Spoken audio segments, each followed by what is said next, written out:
Biography of Amitabh Bachchan. Amitabh Bachchan ji का जन्म उत्तर प्रदेश के इलाहाबाद जिले में हुआ था।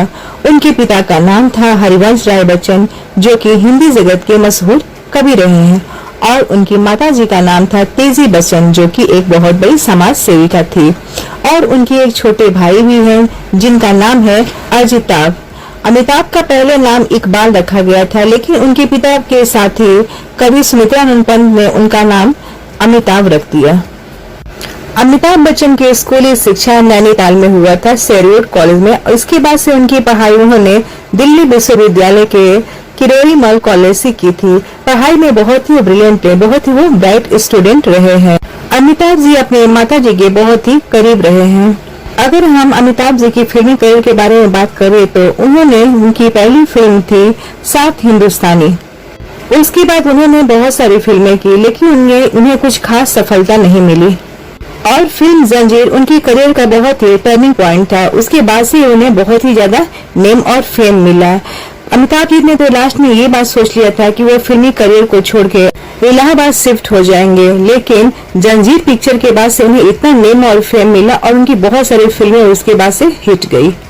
अमिताभ जी की कुछ फेमस फिल्में थी साउथ हिंदुस्तानी, आनंद, जंजीर, अभिमान, सौदागर, चुपके चुपके, दीवार, शोले, कभी कभी, अमर अकबर, एंथनी, त्रिशूल, डॉन, मुकद्दर का सिकंदर, मिस्टर नटवरलाल, लवारिस, शिलशिला, कालिया, सत्ते पे सत्ता, नमक हलाल, शक्ति, कुली, शराबी, शहंशाह, अग्निपथ, खुदा गवाह, मोहब्बतें, बागबान, ब्लैक, वक्त, सरकार, चीनी कम, भूतनाथ, सत्याग्रह, ये सब फिल्में उन्हें उस सदी के महानायक बना दिया। अमिताभ जी को उनकी फिल्मी करियर में बहुत सारे अवार्ड भी मिले हुए हैं। अभिनेता के तौर पे उन्हें 3 राष्ट्रीय पुरस्कार भी मिले हुए हैं। इंटरनेशनल फिल्म फेस्टिवल्स में कई अवार्ड समारोह में उन्हें बहुत सारे पुरस्कारों से सम्मानित किया गया है। 14वें फिल्म फेयर पुरस्कार भी वो जीत चुके हैं। उन्हें फिल्म फेयर में सबसे ज्यादा 39 बार उन्हें नामांकित किया जा चुका है। उन्हें भारत सरकार की तरफ से 1984 में पद्मश्री और 2001 में पद्म भूषण और 2015 में पद्म विभूषण से भी सम्मानित किया गया है।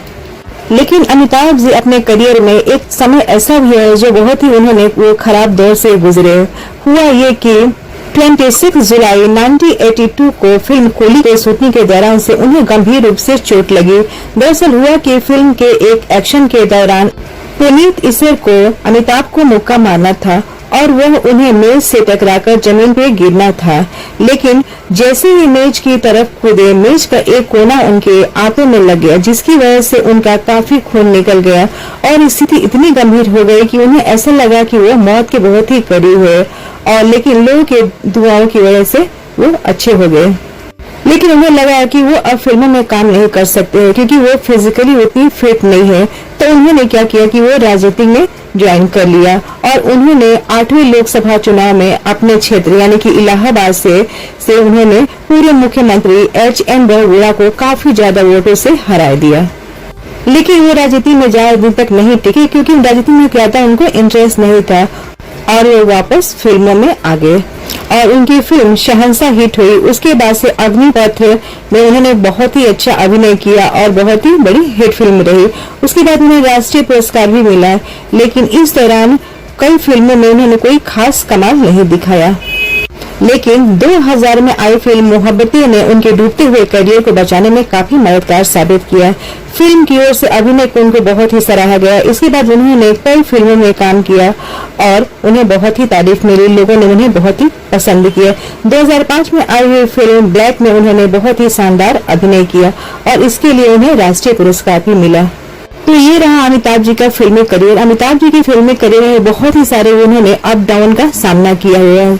ऐसा नहीं कि अमिताभ जी की सारी फिल्में हिट हो गई, बहुत सारे ऐसे मौके भी आए जिसमें उन्होंने लगा कि मुझे फिल्मी दुनिया को छोड़ देना चाहिए, लेकिन उन्होंने हिम्मत नहीं हारी और आज एक बहुत बड़े सुपरस्टार है। तो ये रही अमिताभ जी की फिल्मी करियर। आइए अब हम उनके कुछ निजी जीवन के बारे में जानते हैं, कैसे उनकी शादी हुई, कैसे वो जया बच्चन जी से मिले। अमिताभ बच्चन और जया बच्चन की पहली मुलाकात की बात करें तो दोनों सबसे पहले एक दूसरे से पुणे में एक फिल्म इंस्टीट्यूट में मिले थे। हालांकि इससे आगे बात नहीं बढ़ी। अमिताभ ने जया को तब नोटिस किया जब उन्होंने जया जी की फोटो मैगजीन के कवर पर देखी और और सालों बाद जया बच्चन अमिताभ बच्चन की मुलाकात फिल्म गुड्डी के सेट पर हुई थी।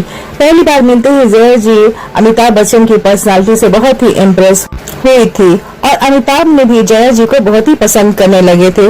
फिर धीरे धीरे उनकी मुलाकातों का सिलसिला बढ़ता गया और फिर एक दिन वो सिलसिला उनके प्यार में बदल गया। उस टाइम जया जी एक बहुत ही टॉप हीरोइन थी, जबकि अमिताभ बच्चन अभी अपनी लाइफ में वो स्ट्रगल ही कर रहे थे।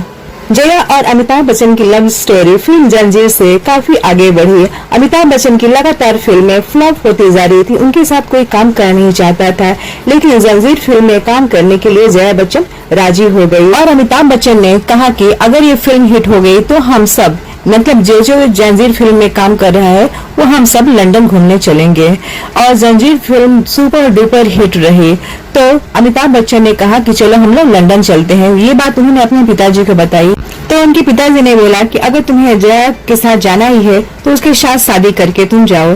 तो अमिताभ बच्चन ने जया को प्रपोज किया और दोनों ने 3 जून 1973 को परिवार वालों की मर्जी से एक बहुत ही सादगी भरा शादी कर लिए।